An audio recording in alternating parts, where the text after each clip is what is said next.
Hello and welcome to today's LLA Esports Roundup, where we cover a bit of news that occurred yesterday and then preview the Latin American finals that are occurring this weekend. I decided to go with LLA over Japan because there's a large sample size to look at from this past split for the Latin American finals. But first, Ultra Prime news. So in the latter stages of the split, they signed Forge. Forge played with anyone's legend. I think maybe even at the beginning of this split, but definitely last year, and only played 9 total games and replaced Ching. Ching was a rookie. Honestly, he struggled, but who on Ultra Prime didn't? Outside of maybe Doggo. Doggo had some Zeri moments, but really, Ning didn't look good, Baolan didn't look good, and Harry certainly didn't. Um, Ching had a 1.8 KDA, 8.2 CS per minute, 56.7 KP. I mean, that's terrible. On average, he's not even involved in 3 out of every 5 kills, and he's losing his matchups, not getting fed by any means. He's starving at this CS. 506 damage per minute, 25.8 damage share, 21.9 gold share. I mean, he's the third tier carry on this team. 8 champions in 28 games, but he was a rookie. So for them to move on from him, I think is a little ill-advised. He did have 2 pentakills this split. The only player, I believe, to have 2 pentakills in the split. It's actually kind of funny how that happens, right? That a player that, all intents and purposes, kind of sucked, was able to get 2 pentas. I think he had 1 on Syndra and 1 on Rise. Forge replacing him. These stats are from 2022 summer. 3.7 KDA, 8.4 CS per minute, 73.6 KP. Very facilitator oriented last split.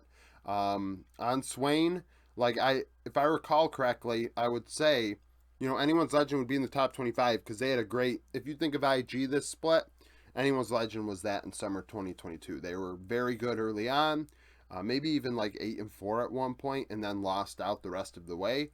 And it felt like, hey, if you ban Swain, if you ban Talia, things like this, Forge can't do anything. And if Forge can't do anything, nothing gets done for Ultra Prime. And they had Elk on that team, the player that's going to MSI with BLG in the AD carry role. Arguably one of the best players right now in the world. Right now, feeling himself. Forge is a facilitator. 465 damage per minute, 23.3 damage share. I mean, that's third tier damage numbers for sure. You can say that anyone's legend, ZDZ, definitely dealt more damage last year. 21.3 gold share, which is very poor. 9 champions in 35 games. So, what do I think of this move? I think it was a silly move to make. Should have just kept the rookie in there because the team sucked anyways and gave him more time, see if he figures it out and gets better. Going with Forge, who's been in the league for 3 years now, with numbers like this, I don't see any improvement. Latin American Finals, so 6 Karma and Rainbow 7, they played a best of 3 during the split, one in which Rainbow 7 would win 2-1, and then 6 Karma would win 3-2 during the playoffs to put Rainbow 7 into the loser bracket. Both were 10-6 during the split. And when you look at the 8 games in terms of control, Rainbow 7 had an advantage 64-36. So they were throwing games more often than not, and almost 2/3 of the time they were ahead. So going into this one, personally, I'm not a fan of anybody team-wise. But seeing Bong do well would be nice. I thought Bong was exceptional with Nasser Esports Turkey last year. After not getting an opportunity in the LCK in any way, shape, or form, if I recall correctly. So in the top lane, we have 2 Korean imports, meaning for 6 Karma comes from Sandbox Challenger last year, 12, 23, 56, 19% of damage in these 8 games. Bong, 12, 13, 63, 18%. So meaning died a hell of a lot more. And, KDA-wise, Bong's smoking him. But in terms of damage, very close. These are third-tier damage dealers. These are tank players. Essentially, neither one getting even to 20%.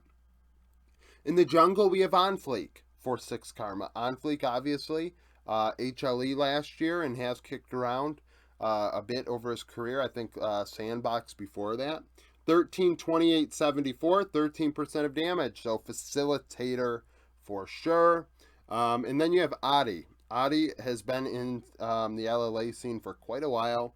21 kills, 24 deaths, 72 assists, and 10% of damage. So very facilitator oriented, this jungler. I mean, you are not going to expect him to carry your team in the KDA category. He is going to make things happen and take a back seat afterwards, for the rest of the game. So, in terms of top side, it is similar. Both teams kind of just, like we are going to make things happen. The junglers are going to make things happen. The top laners are going to involve themselves, but not be big damage dealers. In the mid lane, we have Cody. Cody is a longtime mid laner in Latin America. 28, 35, 54, 26% of damage. So KDA is not great, dies a lot for a mid laner. And you have Myru across from him. Myru, a former T1 mid laner in their system, if I recall. Could have been HLE as well. Either way, a LCK product. 49, 24, 63, 30%. That's the diffy here. We're going to get to this, but this is the diffy that matters. This is close. Bong, I give the edge. On Fleek, the edge. But Adi also is making things happen, so we have to see here. Both players making things happen. On Fleek, a slight edge. But here, Myru has a significant edge, in my opinion. He's not dying a lot. He has less deaths than Cody has kills, which you'd say, oh, well, that's not all. And it is, actually. Cody has 28 kills. Myru has 24 deaths. That's a big difference. And then in bot lane, we have domestic bot lanes. It's going to be a really, really interesting situation. Snaker and Shuhari went 61, 58, and 124 combined. A lot of kills here, 185 kills involved in over 8 games. I mean, that's over 20 kills a game. And 41% of the team's damage. So that's pretty standard, right? 40%, just over 2/5. Definitely bot side of the rift getting the majority of the work done when it comes to team fights and actually killing people. And then for Rainbow 7, you have CEO and Lions. CEO and Lions combined 61, 44, and 152, 43% of damage. So their KDA not all that much better than 6 Karmas, and also over 40% of damage. So the way I view this, without watching these teams play, disclaimer, should have been in the beginning, the bot lanes are definitely the big, the big make or breaks for these teams.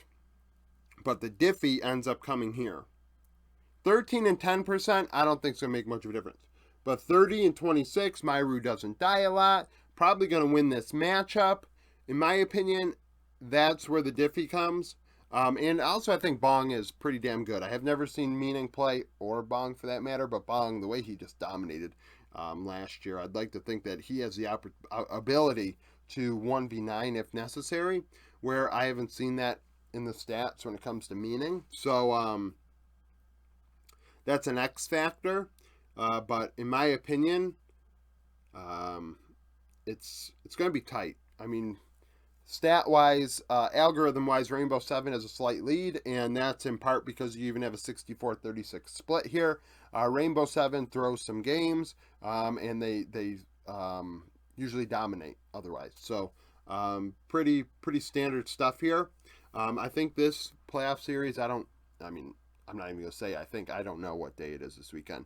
I don't know if it overlaps with Brazil or not, or LEC. But I think that this will be an interesting one. Latin America has struggled at international events lately.